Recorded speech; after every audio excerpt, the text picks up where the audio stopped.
Christian, and really just a fascinating individual in the history of our continent. Sweden and various other countries. We have a lot of people from Sweden, a lot of Scandinavians. This is very important for Scandinavians, and it's a great honor. Okay, and now you have another one that's, This is like I think, very non-controversial, frankly, but some people would say it's controversial. Go ahead. This is like Explorer Day for you, sir. Today we have your Columbus Day proclamation for Monday, which we're signing a bit early. Christopher Columbus obviously discovered the New World in 1492. He was a great Italian explorer. He sailed his 3 ships, the Nina, the Pinta, and the Santa Maria, across the Atlantic Ocean and landed in what's today the Caribbean. But this is a particularly important holiday for Italian Americans who celebrate the legacy of Christopher Columbus and the innovation and explorer zeal that he represented. In other words, we're calling it Columbus Day. Yes.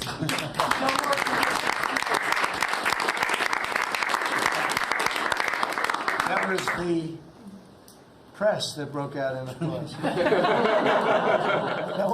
Can you believe that? I've never seen that happen before. The press actually broke out in applause. Good. Columbus Day.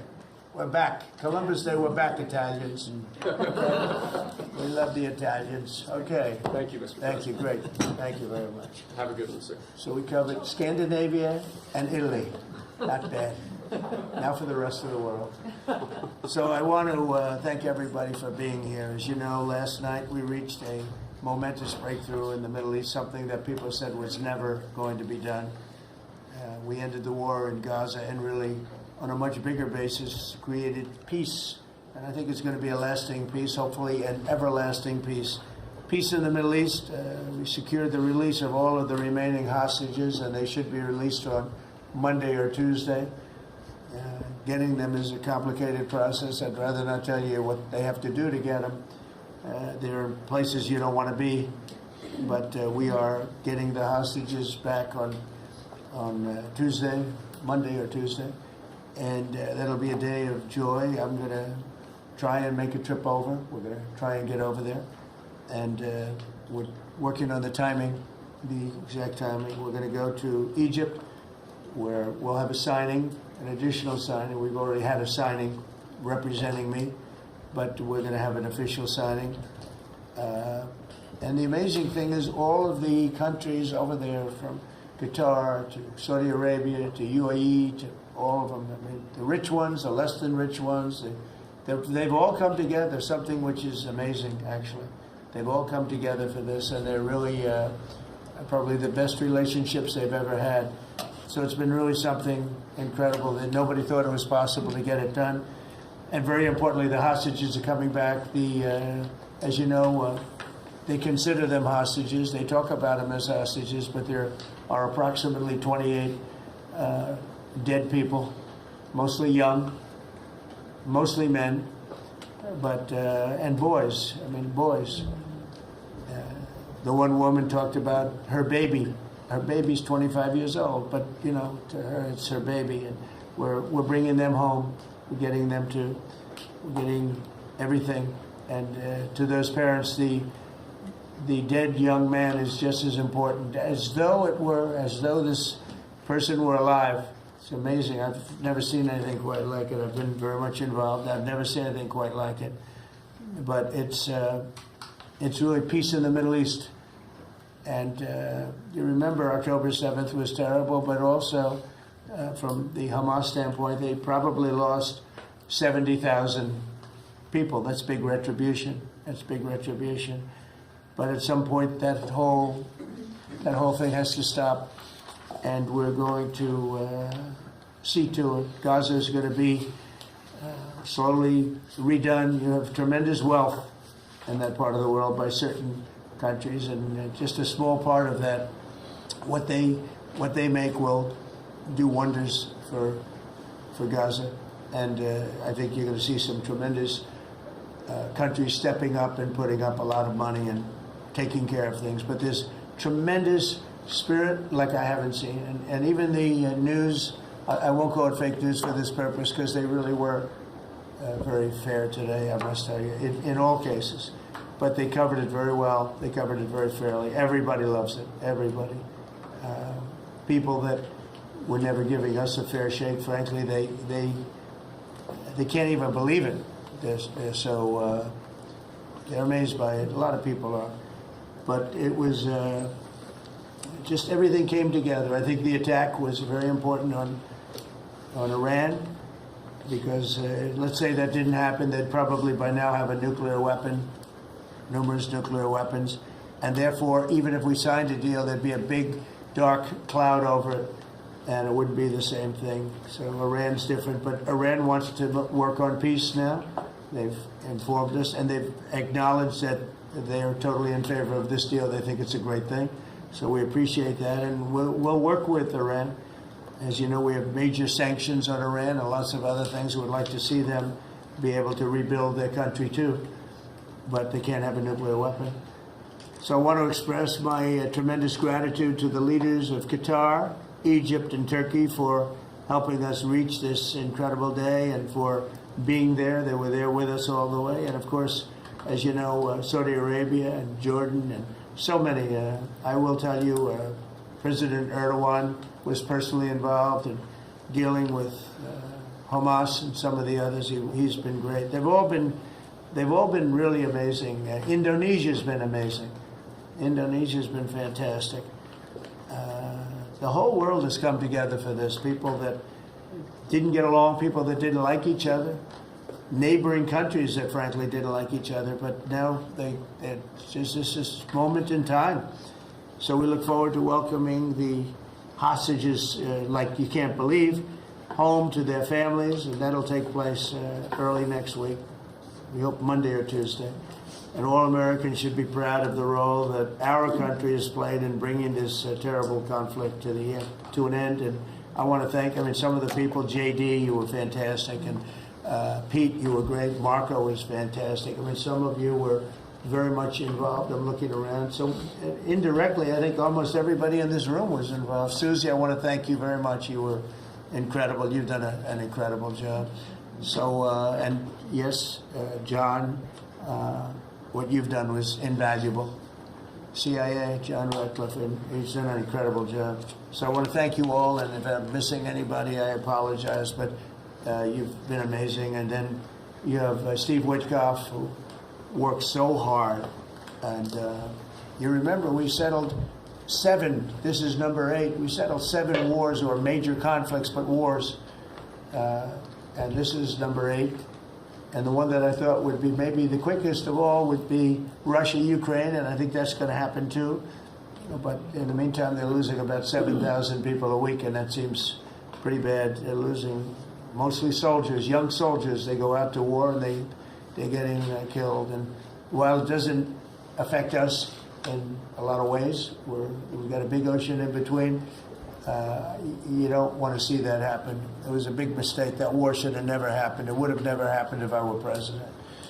So we're here this morning for a cabinet meeting as my administration continues to deliver for the American people, despite the radical left lunatics that shut down our government. You have Democrats that they've lost their way. They have no leadership. We don't even know who to deal with over there. At least they know who to deal with. We have no idea who we're dealing with over there. It's like they have no idea what they're doing.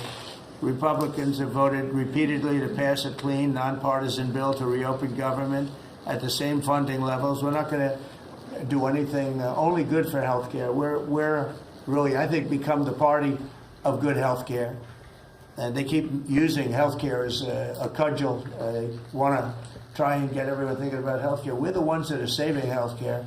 In fact, one of the things we're doing is we're going to be reducing the cost of medicines by 100%, 200, 300, 500%, and even more than that, because as you know, we're in the process of favored nations right now. We've exercised a clause because we were subsidizing the entire world. The entire world pays a fraction of what the United States has been paying. And we've already, numerous Pfizer and other companies have already signed, and other countries are a bigger problem because they've been getting a subsidized rate. We've been paying for years. This has gone on for 30 years. we've been reducing the rate of drugs for other countries because we've been paying much more than we're supposed to. And they used all sorts of ideas like research and development. I said, what about Germany? What about these other countries? Aren't they paying? No, we have to pay research and development. It was all nonsense, and I couldn't listen to it anymore. So it's a very radical, big, tough shift. Very tough. We got a lot of things going up there. But, you know, and you probably heard me say this in my first term, I think it was my third year, we reduced drugs from the beginning of the year to the end of the year. And I was so proud of it. I actually had a news conference to announce it, and it was 1/8 of 1%. Think of that, which is barely a reduction. But it's the first time in 28 years that there was a reduction in drug prices for the year. So from the beginning to the end, it was 1/8 of 1%. And I was so proud of myself. I did something that nobody else could do. But when I started to think about it, I said, doesn't make sense. And then I'm starting to look at numbers where a pill or a treatment or some pharmaceutical product is selling in Europe for 10% of what we pay for in New York City or in any one of our places, and cities, states. And then I see people leaving for other countries to go buy their pharmaceuticals, where they make journeys to various other countries, including Europe, where they got the best bargains of all. And I put an end to it. It's over. And now we're, you know, in major, I guess, disputes, but we're winning the disputes by a lot. With the countries, a couple of countries said, we won't do this. I said, well, it's unfair that we're paying 10%, and, you know, you're paying just a fraction of what we're paying for the same product made in the same plant.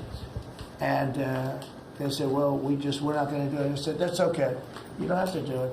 But I'm going to put a tariff of 9% or 7% or whatever the amount of money is, and I'm going to put a tariff on your country for the amount of money that you're taking advantage of us for. No, you can't. I said, yeah, I can do that. I'm going to do that. And they would immediately agree. And it'd make the tariff substantially more than the number we're talking about. And they would immediately agree. So we have the consent, I think, Bobby, of every country, essentially. They know that if they don't do it, we're going to put a tariff on for double the price, and then they're going to do it. So we never had that before. You never had anybody in here that knew what the hell they were doing, I'll be honest. It really makes me angry. Because for years and years, and this started many years ago, and basically we subsidize the world. So this is going to have a huge positive impact on Medicare, Medicaid, even Social Security. But anything where there's pharmaceuticals, drugs involved, it's going to have a tremendous impact. So we're going to get drug reductions of 100%. I told you 1/8 of 1% that I was proud of myself. Now you're going to get 100%, 150%, 200, 300, 400, 500%. You're going to get the biggest drug reductions that you've ever seen. And they're already, I guess they're starting to kick in, but we've made deals with numerous companies and we're going for the full bore. We want whatever the price is. So that would mean that the world price, because the world is bigger than the United States, a lot more people, but the world price will go up a little bit and our price will come down a lot. So if a pill sells for $10 in London and $100 here, the pill will go to $20 in London and $20 for us. It's pretty simple. And that is a number that nobody can even fathom. It's a little like tariffs. Nobody knew how big they were. Nobody knew until they started seeing the trillions of dollars that have come in. I don't know why they didn't understand it. It's something they should have understood. We were taken advantage of for years with tariffs, and now I don't want to say we're taking advantage, but we've become a very strong country because of the money that's coming in. Republicans have voted repeatedly to pass a clean, nonpartisan bill to reopen our government, and remember, at the same funding levels both parties have supported in the past. So the radical Democrats have chosen to put the economy of our country. We have the best economy we've ever had. We had the best economy in my first term, but we have an economy that's blowing it away, and we have the Democrats that are trying to obstruct. They don't want to have a good economy. I don't think they want to have a good country. That's why they try and stop our law enforcement from doing what we did in Washington, D.C. Washington, D.C., we have a great, safe, beautiful capital right now. Beautiful. It's so safe. You can walk down the street. Numerous people standing before me were mugged.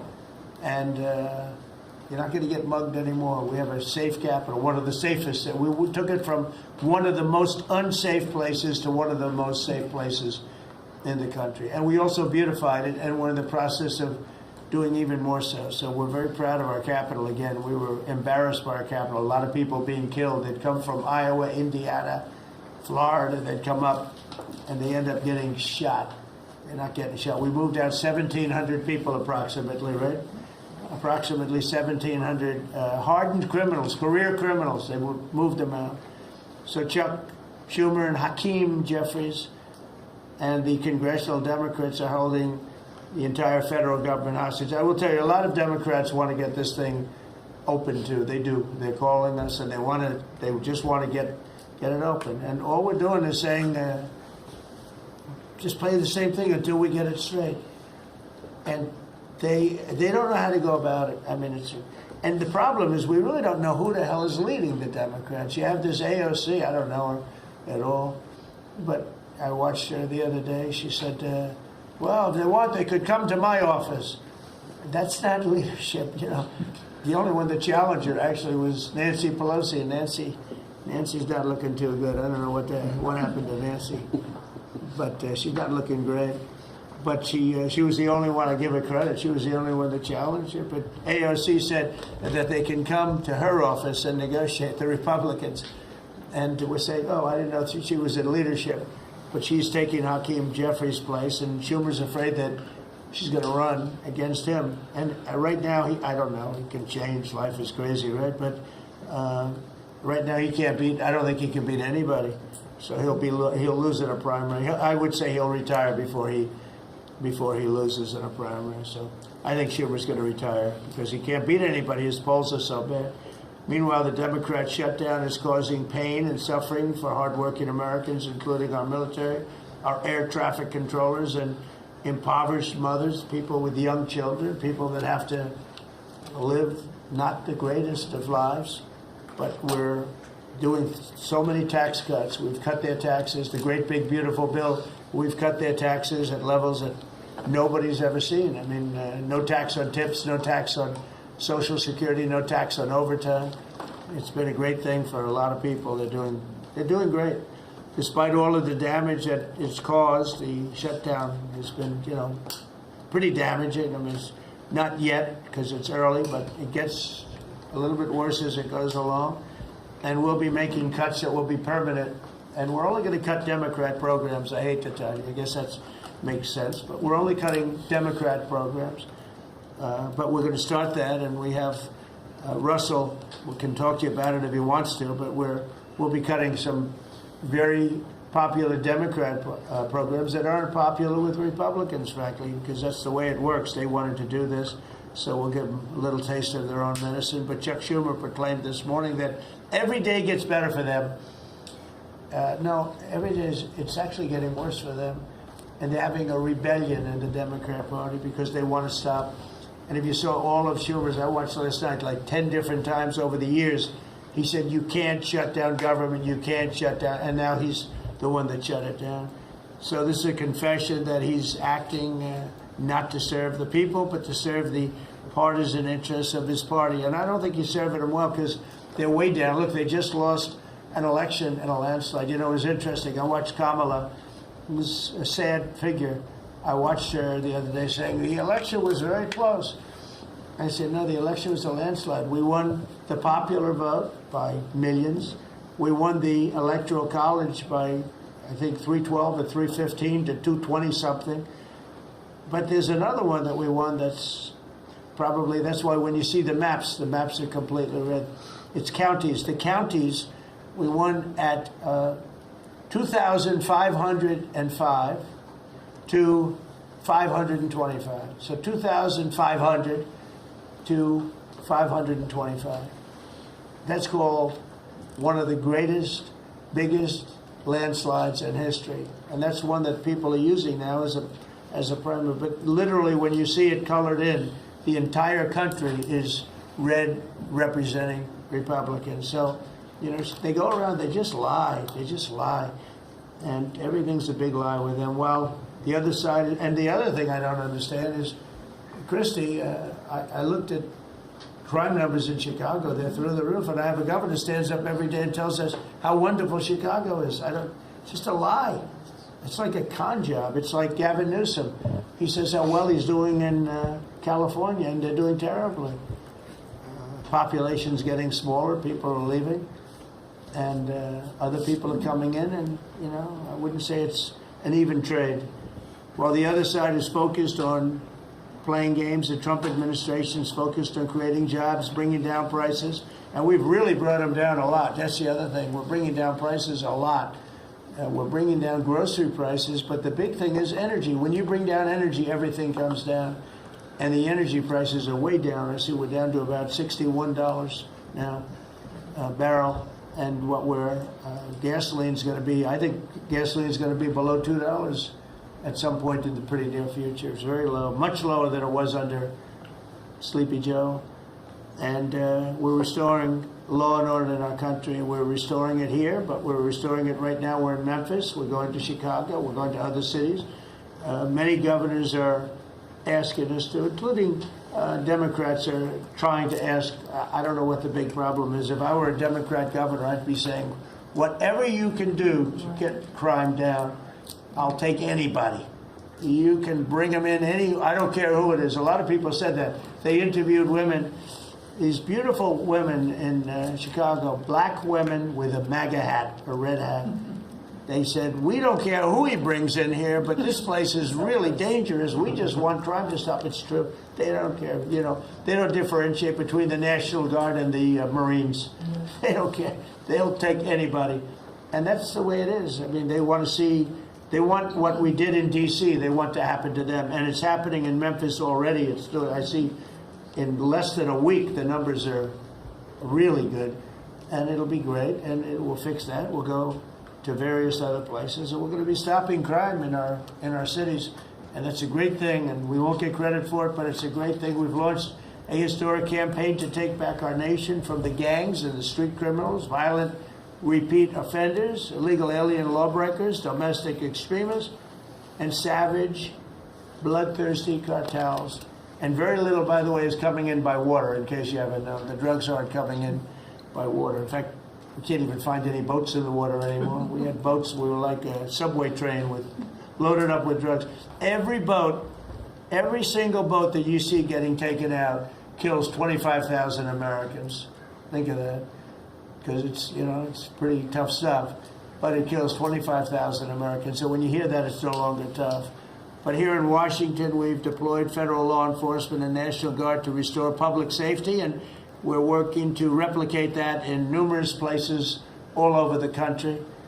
And we have a very powerful military. We have a very powerful National Guard. I want to thank the governor of Texas, who has been, as usual, great. Governor Abbott, he gave us 400 troops without even a question. And we have other governors likewise doing what has to be done, because they know we have to confront crime.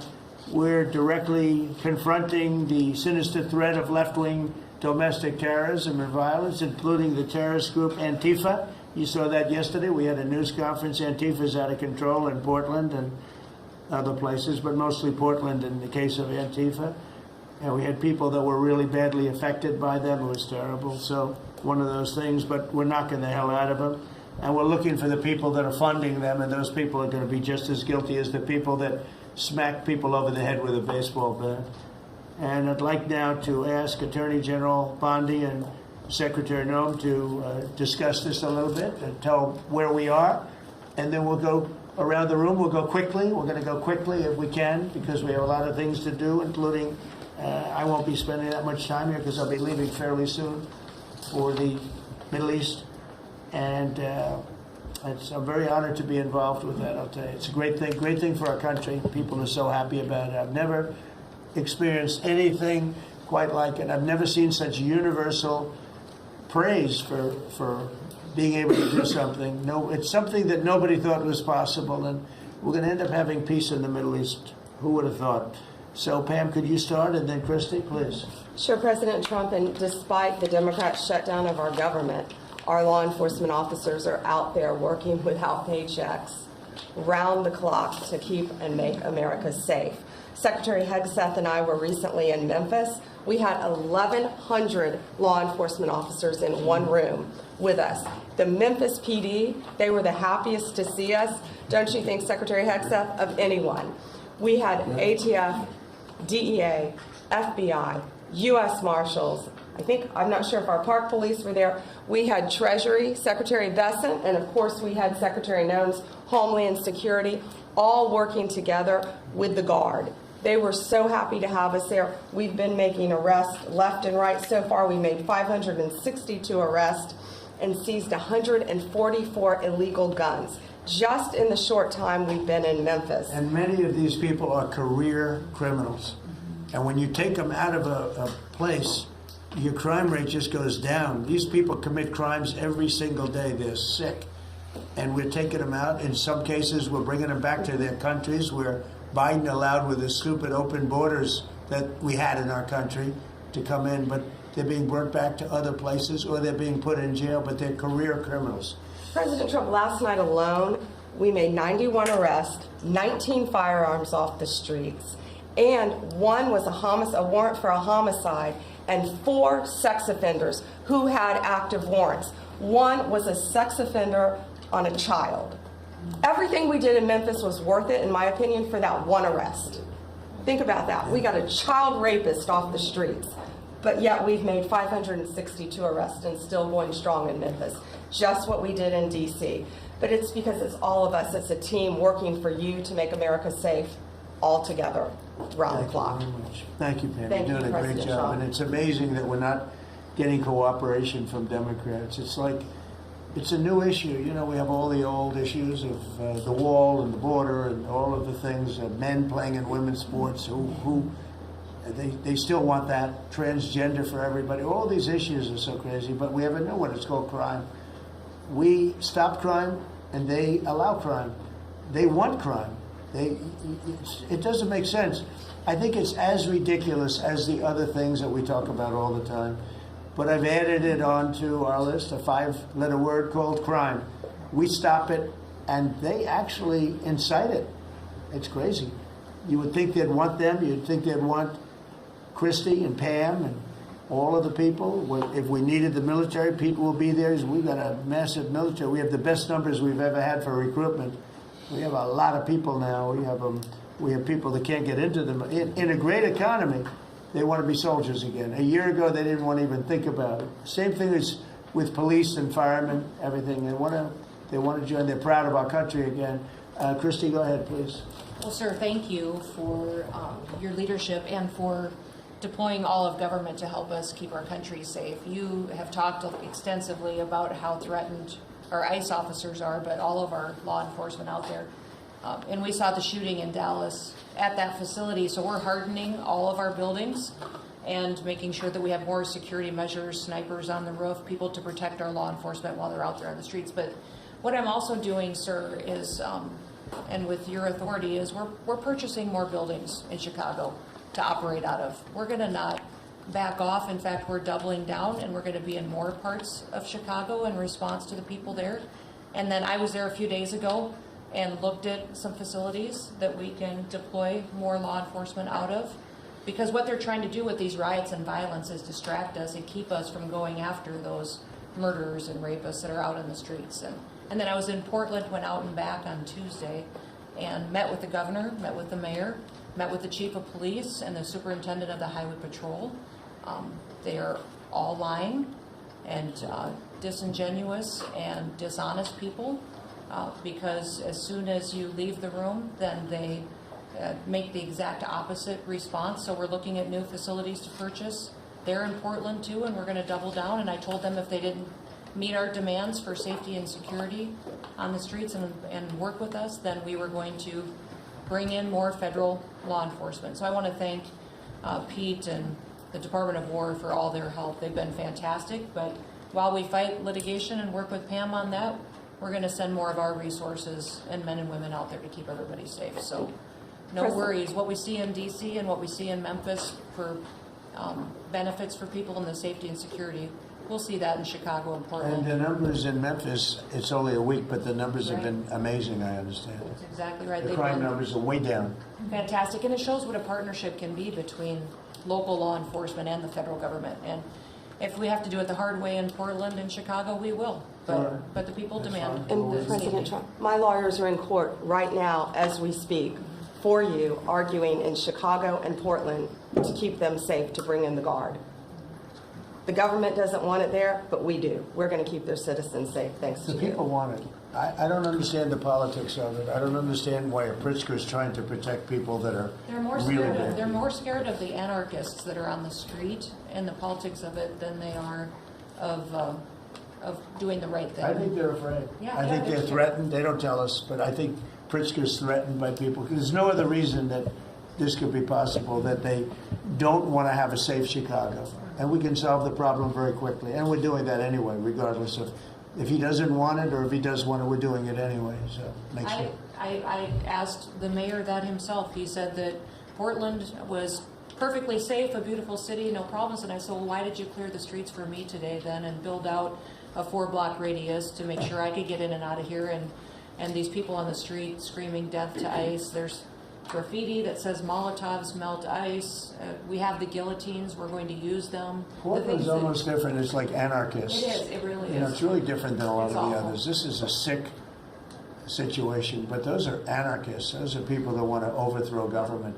They're really degenerates. And we're finding out who is supplying all of those beautiful signs and everything Well, else. Scott's been fantastic. His team finding the financial networks is great. That's what Okay, gives Scott, everybody. Scott will do that. That's easy for Scott. We got a great team, sir. Oh, that's good.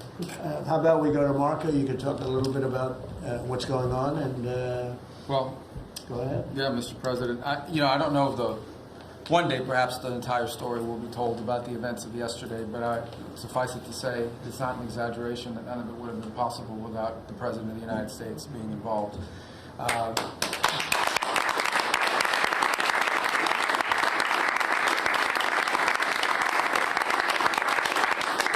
It really began with your trip to the Middle East, where these relationships were forged with partners in the region, personal relationships, close relationships that created the foundation where all this was possible.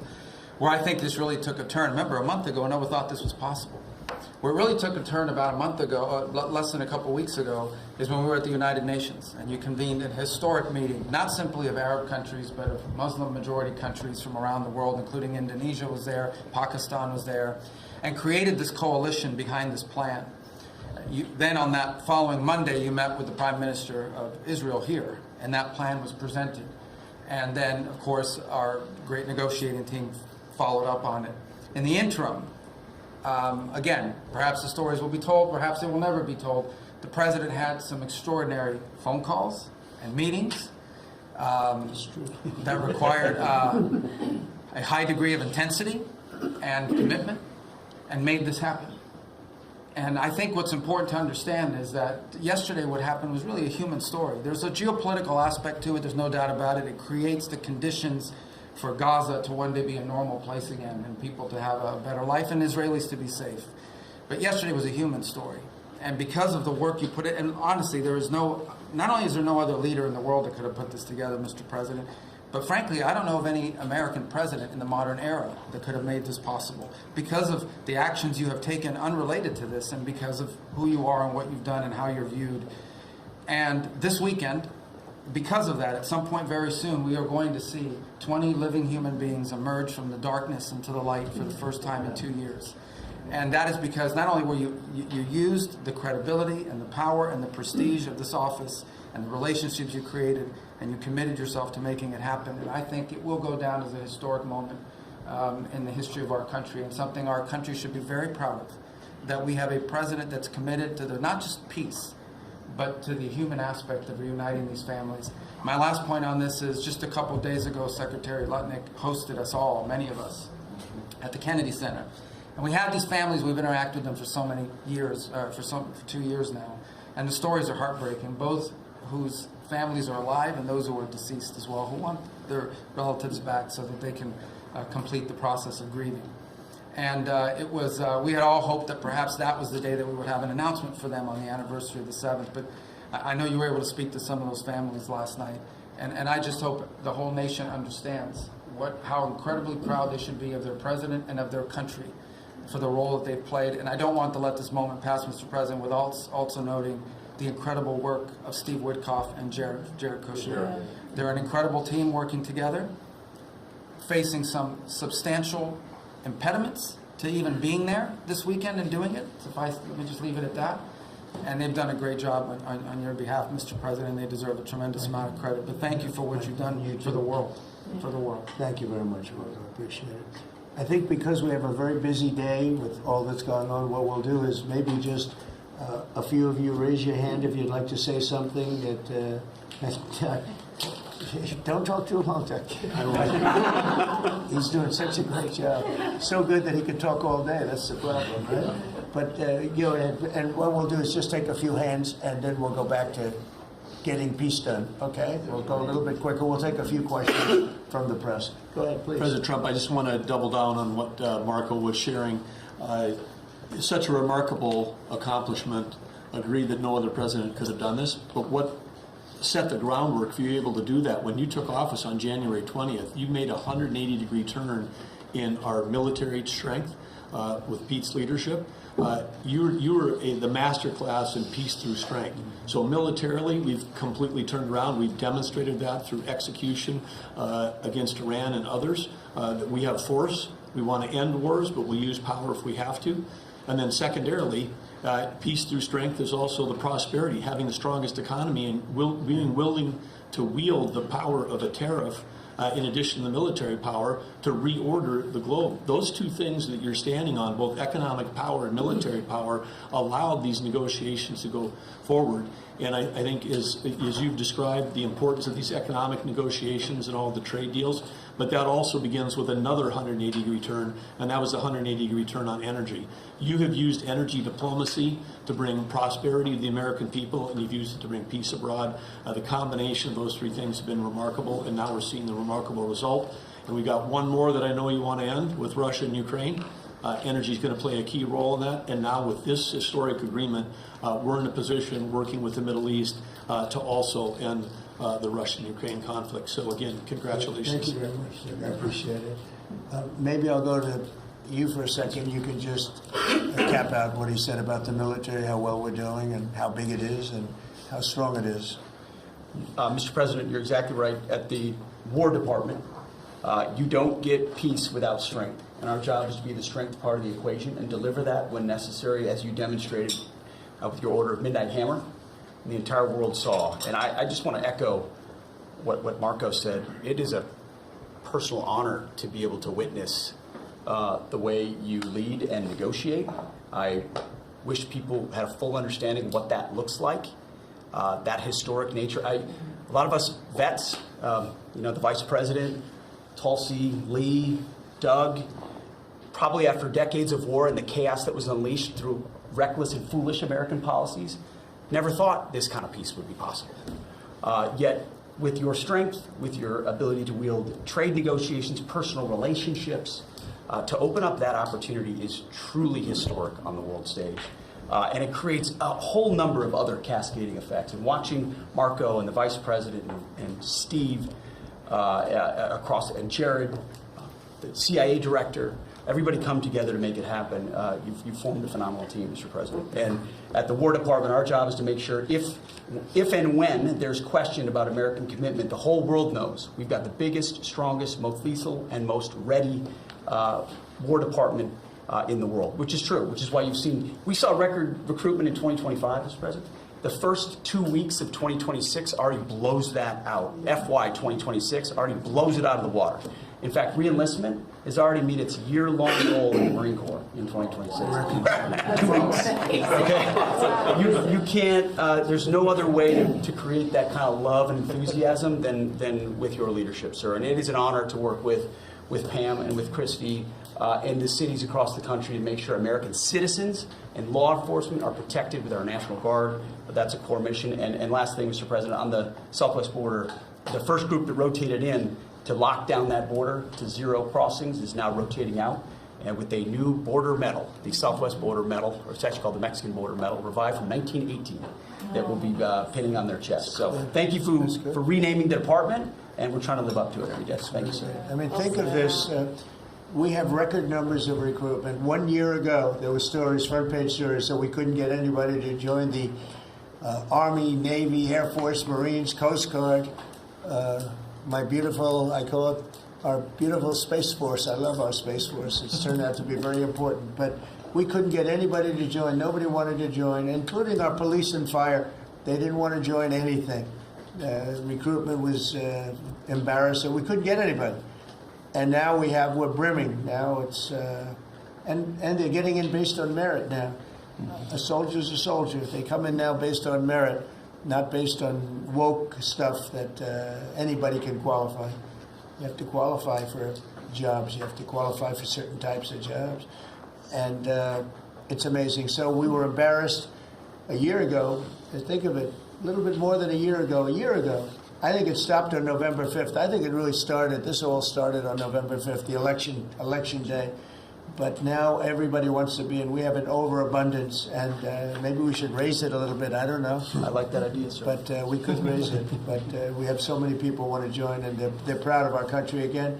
JD, could I ask you to say a few words? Yes, sir. So just a couple of things. Mr. President, first of all, congratulations on yesterday. It was a big day. To Marco, to Susie, to the entire team. But in particular, viewing it from this perspective where for months the fake news media attacked you, attacked the entire team, attacked your approach. You know, the definition of insanity is to do the same thing again and again, expecting a different result. The reason we're here is because the president actually charted a different course with a different team. He vested a lot of authority in Steve Witkoff in particular, and that's why we're here. It's because you did something different, and I think it's important to recognize that. I also think the president, you know, Marco mentioned the president's personal touch being a big part of this. The one thing I would say is obviously the president of the United States, a New York real estate billionaire, one of the most famous New Yorkers in the world, has a lot of interaction with a lot of people who are very pro-Israel. I think that was an important set of experiences and life experiences that he brought to the table. He also, of course, knew one of the most famous Palestinians in the world, Chuck Schumer. And I think without that background of knowledge, it would have been impossible to get us to this point. Second thing I want to say, just on Chuck Schumer, the president mentioned this, that Chuck Schumer said this has been very good for us this morning about the shutdown. One of the things that we talked about before all the media came in, and that all of us are going to work on for the rest of the day, we've been working on for days, is how to make the shutdown as painless as possible on the American people. So while Chuck Schumer brags about this being good, and I think the president is right, it's not good for him politically as much as he might think that it is, it's causing real consequences for the American people. There's a low-income food program, the WIC program, that my mom actually used when I was a baby. That program is about to be underfunded, and it's about to get cut off because Chuck Schumer won't open the government. We have troops. The Secretary of War mentioned how well we're doing on recruitment. We're trying to figure out how to pay our troops because Chuck Schumer is shutting down the U.S. government. There are veterans benefits that are going to suffer. There are Americans that are going to suffer because Chuck Schumer refuses to do his job. So while we're all celebrating this incredible success that we've had on the world stage, the country could be doing so much better if Chuck Schumer did his job and opened the government. Every single Republican, except for Rand Paul, has voted to open the government. A few moderate Democrats, to their credit, have voted with us to open the government. We just need 5 more Democrats to come to their senses and let the people's government serve the American people. I hope that they'll do that. Thank you, sir. Chris, please. Yeah, to follow up on that point, Mr. President, the Democrat or Schumer shutdown did not begin 8 or 9 days ago. It began 8 or 9 months ago with your inauguration. For the first time in American history, every Senate confirmed appointee who are our deputies to run our department, every one of them has been filibustered. One of the critical parts of my department is the National Nuclear Security Administration. It maintains, manufactures our nuclear weapons and our engines for nuclear submarines and nuclear aircraft carriers. We are a key supplier to Secretary of War Pete Hegseth. They filibustered, the Democrats filibustered the leader, the administrator of the National Nuclear Security Administration, would not let him come into my department until the Republicans 2 weeks ago changed the Senate rules so they could confirm him and we could have a leader. They filibustered the leadership, now they're filibustering the funding. In the next 6-7 days, we're going to run out of funding, and the retooling of our nuclear stockpile, the ultimate guarantor of our sovereignty, is going to be underfunded, or we're going to have to slow down and creep to us crawl these efforts. Just incredibly irresponsible for Schumer to worry about his own reelection and not the 340 million Americans that count on the efforts of our military and all of our departments. It's truly offensive, and we need to bring it to an end as soon as possible. Let's open the government back up. And you're doing a great job. Thank you very much. Bobby, did you want to say something? You got a lot of things happening. A lot of things. A lot of very positive things, actually. Mr. President, I'm glad you're getting bipartisan accolades on the Mideast peace agreement. You should also get bipartisan accolades on the MFN agreement. It is a historic agreement that's going to benefit every hardworking American. It's going to lower the price of drugs for every American. By the time this administration is over, we will have 95% of the drugs in this country will be the lowest price in the world. It immediately begins to affect Medicaid, Medicare, Social Security, the other government programs. I remember when I went through the confirmation process, and the principal preoccupation of the Democrats during that process was whether I would continue the IRA negotiations on drugs. The Democrats negotiated 10 drugs. I'm supposed to negotiate every year 15. The 10 that they negotiated, they claimed to get a 22% reduction, but it was a lie. It was 22% under the list price, which was actually higher than the price we were getting. Medicaid, Medicare ended up paying more for those drugs than they were paying beforehand. They only got a benefit on one drug. One was tied. 8 of them were lower.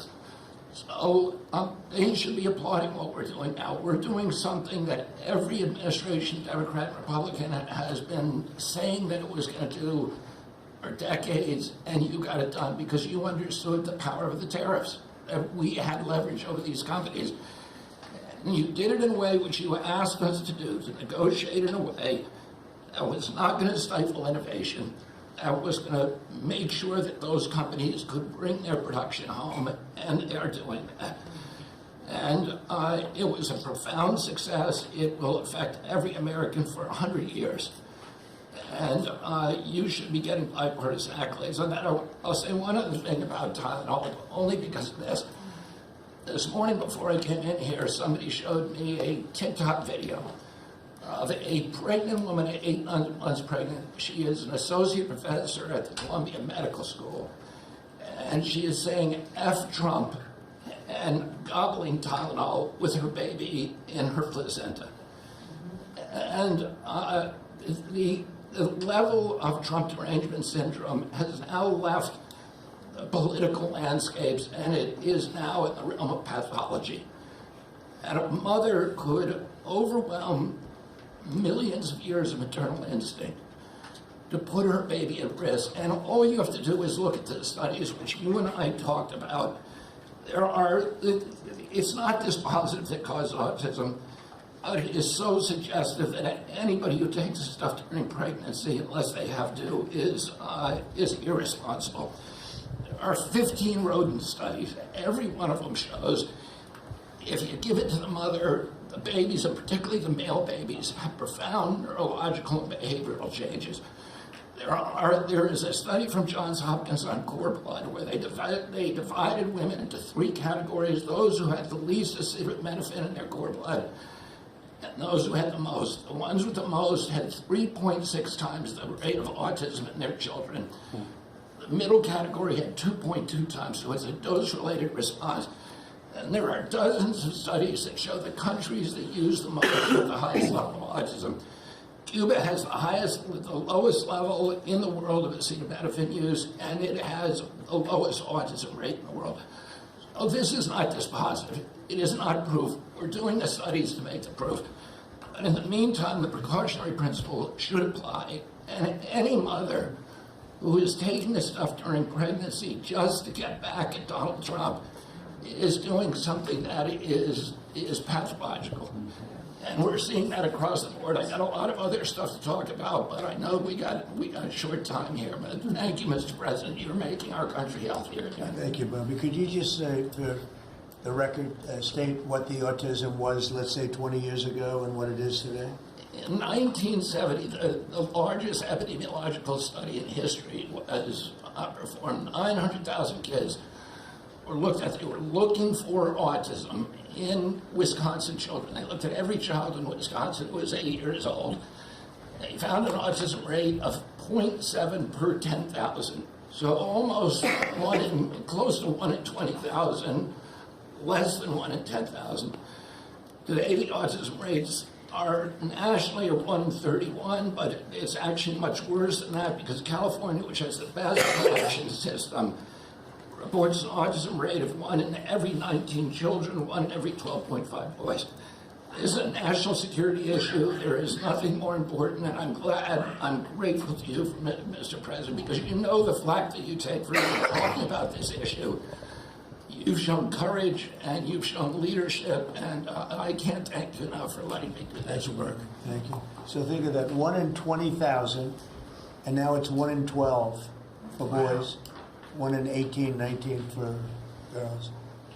So obviously there's something that's artificially, I think, induced, something, whether it's the vaccines in terms of these massive vaccines that are twice the size of a jar like that, of a glass of water like that, I mean, into a baby's body.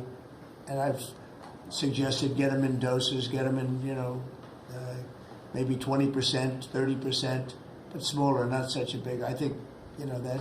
And we had certain recommendations, the MMR, take them separately. The measles is already separate now, and it works out much better, but there doesn't seem to be any impact if you take it separately. If you take it as a combination, it's not so great. And some other things, but I would say don't take Tylenol if you're pregnant, and when the baby is born, don't give it Tylenol. If you can avoid it at all, just don't give it Tylenol. I'll say this. Really, also, what do you have to lose? You really don't have much to lose. Yeah, go ahead. There's also there's many other confirmation studies. There's 2 studies that show children who are circumcised early have double the rate of autism. And it's highly likely because they're given Tylenol. So, none of this is just positive, but all of it is stuff that we should be paying attention to. But, there's a tremendous amount of proof or evidence, I would say, as a non-doctor, but I've studied this a long time ago. I met Bobby in my office 20 years ago. We were talking about the same thing 20 years ago. And I was a real estate developer. It bothered me that it seemed to be getting worse, but it's so bad now when you hear these numbers. It's not even really sustainable. I don't know how people do it, but there is some very strong evidence on Tylenol. In fact, at one point, I guess the company gave a warning. They still don't recommend it during pregnancy. That's the weird thing. They're not recommending it, and that's the company itself. So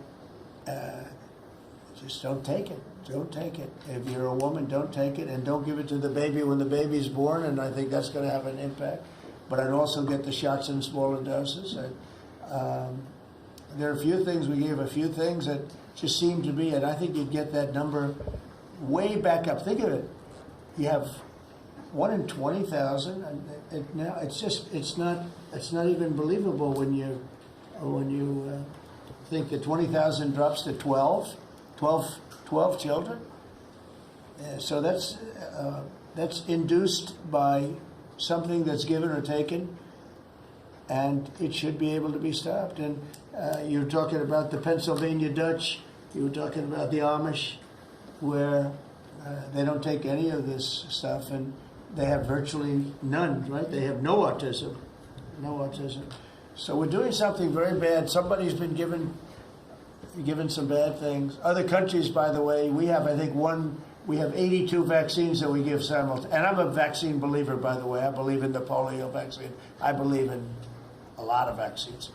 But when you give 82 vaccines in a shot to a little baby that hasn't even formed yet, it's a lot of vaccines.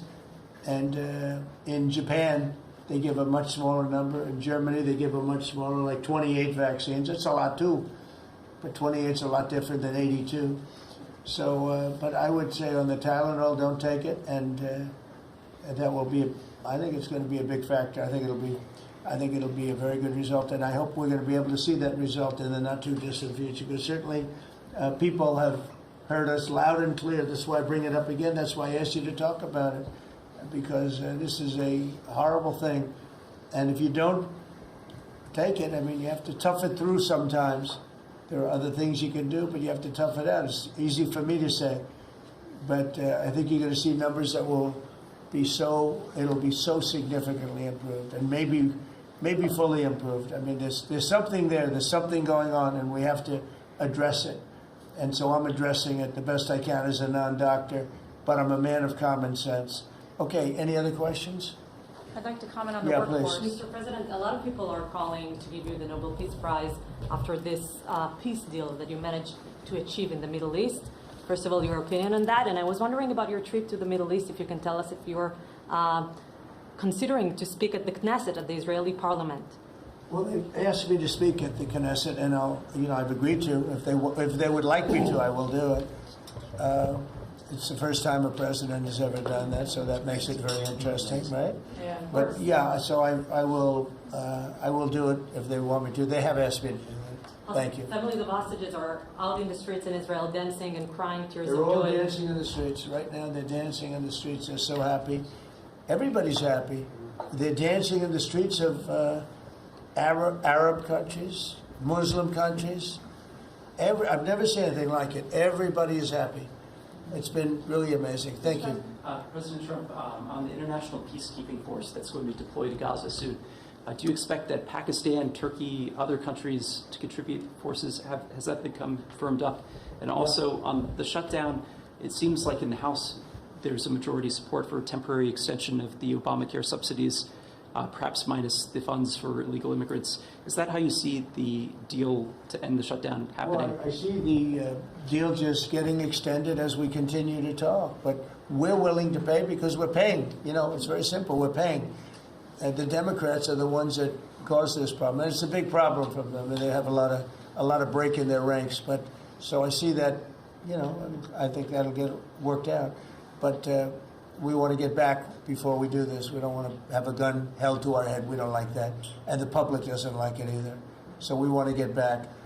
And I think it's going to work out. I think it's going to work out very well. It's something that shouldn't have happened. This was supposed to take place before the election. This was supposed to take place on September 28th before the election. We shouldn't even be talking about this right now. This is actually something that shouldn't have even happened. Yeah, please. Mr. President, looking ahead, what guarantees Hamas disarms and that Israel doesn't resume bombing once the hostages Well, are the released? first thing we're doing is getting our hostages back. Okay? And that's what people wanted more than anything else. They wanted these hostages back that have lived in hell like nobody has ever even dreamt possible. And after that, we'll see. But they've agreed to things, and I think it's going to move along pretty well. But what is phase two? When does it I'm not begin? going to talk about that because you sort of know what phase two is, but there will be disarming, there will be pullbacks, there will be a lot of things that are happening. I gave you a whole list of 22 different things that will take place. And I think it'll take place, and I think you're going to end up with peace in the Middle East. But we have to get our hostages back. And we weren't going to do it at the end. We're going to do it at the beginning. We said we want them at the beginning. We're not doing it. We got the hostages back. We did, as a group, with Steve and Jared and Marco and me and all of us. We got the hostages back. We got many of them back. Many, unfortunately, were dead. But we got many back that are now living with their families, with their parents in many cases, and with their husbands, families, wives. Many of them, they celebrate all over. They're the ones that are celebrating the loudest. They're all over. There are a lot of them that we got out. But the last 20, and I always said the last ones are going to be the most difficult. But it's been a very big deal getting the hostages out. But the rest is going to take place too. And can you promise Palestinians they will be able to stay? Well, they know exactly what we're doing. We're going to create something where people can live. You can't live right now in Gaza. The place is it's a horrible situation. Nobody's ever seen anything like it. So yeah, we're going to create better conditions for people. Yeah, please. Mr. President, excuse me, what kind of security guarantees is the United States going to make for Gaza? Well, we're going to work with very wealthy countries that love people, frankly. I know them very well. They love people, but they love Arab people, and they love Muslims, and they love, I think right now they love everybody, and they're immensely wealthy, and they're going to be involved in putting up money, and for them it's a small amount of money. For somebody else it's a large amount of money, but these are the wealthiest countries in the world, and they'll be very much involved in making it as good as possible. And what's your take now on a two-state solution, sir? Just to follow up on that. What is your view now on a two-state solution for the... I don't have a view. I'm going to go with what they agree to. Mr. President, given that there are some tough provisions for Israel in this agreement, are you at all concerned that Bibi Netanyahu may not continue in his post? He may be deposed? That Bibi may go a little bit out of whack? That he may no longer be prime minister when this is over?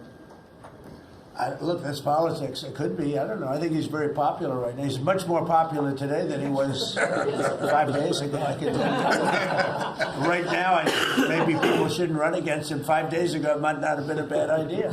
No, Bibi's become... This has been a very good thing. I don't think he did it for that reason, okay? But I think just looking as an analyst would look at this, I think Bibi should be very popular right now. Yeah, please. What will happen if Hamas says that it cannot locate or was not able to find all of the deceased hostages' bodies within the time frame? Well, we'll have to see. I think that's going to be, it's largely been answered. We know where most of them are. Actually, the bodies are a bigger problem because some of the bodies are going to be a little bit hard to find. It's a terrible thing to discuss even, but you understand, we're all people, we're grown-ups, we understand life. Nobody can understand this stuff because this could have taken place, but we have the hostages for the most part, and so I don't think it's going to be overly big. The situation with the bodies, they say 28. Some are going to be a little bit hard to find, but we're going to do the best we can. Yeah, please. If they don't find them within the time frame. Please. Thank you, sir. Regarding Jared Kushner's role in the negotiations, can you explain a little bit about why he came on at the last minute? And then in regards to the WIC program that the Vice President mentioned, do you know when the funding that you promised through the tariff revenue will actually go through to communities? Because there's reports that WIC providers are actually starting to close down today. Well, okay, let me just answer the Jared. So Jared's a very smart guy. He did the Abraham Accords. As some people say, the Abraham, which I love the way that sounds. But he did the Abraham Accords. It was a great thing. 4 big countries joined.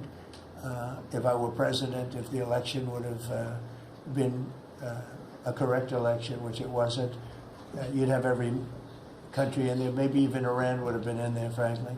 But you'd have every country in. Now, by the way, that's going to be filled up rather quickly. People want to join the Abraham Accords. And I put Jared there because he's a very smart person, and he knows the region, knows the people, knows a lot of the players. And the combination of him and Steve Witkoff and Marco and Cooper, who as I hear has been fantastic, and others that were involved. JD was very much involved. I mean, we had a very smart group of people working. We had a lot of different players, different countries, and very diverse countries, very different from each other. They had certain things in common, but they had a lot of things, mostly things that were not at all common to their countries. So we had a very smart group of people. These are high IQ people. Okay, I talk about how many low IQ people we have in our government. We got some real low ones, but some shockingly low. But these are very high IQ people, and that's what we want. I like high IQ people. Yeah. Mr. President, thank you. Can I ask you about the China? You're meeting with President Xi. The Chinese have now set to put in new export controls on rare earth minerals, and they've stopped buying soybeans from the U.S. What do you hope to get out of that meeting now with President Xi? Well, we'll see. I mean, I just heard this a little while ago before we came in, so I haven't been briefed on it. the export. I mean, look, we have the ultimate export. We have import, and we have export. We import from China massive amounts, and maybe we'll have to stop doing that. But I don't know exactly what it is. Neither do you. Neither does anybody. It's a little bit soon. I just heard about it. So Scott and Howard will figure that out, and I'm sure we'll be able to handle it. Can I ask you about the soybeans? What is the plan to help farmers? Is it direct checks? Is it tax? Have you sorted that out yet? Well, what happens with soybeans is we're going to see more and more, I think, opening up. And part of the reason that we'll be he's got things that he wants to discuss with me, and I have things that I want to discuss with him. And one of the things is soybeans. I had a great deal with China where they would buy $50 billion worth of our farm product and manufacturing and other things, but farm product. And it was going along well. Then when the election turned out to be a rigged election and we had the wrong guy get in there, he didn't do anything about it. I used to call up President Xi every 2 weeks, or I'd call up people in China, say, you got to keep going. You're not buying the amount that you agreed to. And this went on for, ever since we signed the agreement. It was a great agreement. So they used to do 15 billion, and I got it up to 50 billion, 50, and it was great. Then when Biden got in, they just never adhered to the agreement, and nobody in Biden's group, as you can imagine, did anything about it. So it just sat there for 4 years, and they didn't adhere to the agreement. And it's hard to go back after 4 years of nobody calling them, but I used to call them every 2 weeks. I'd say, you're a little low, or I appreciate it. Oftentimes I'd say, thank you very much. You are totally adhering to the agreement.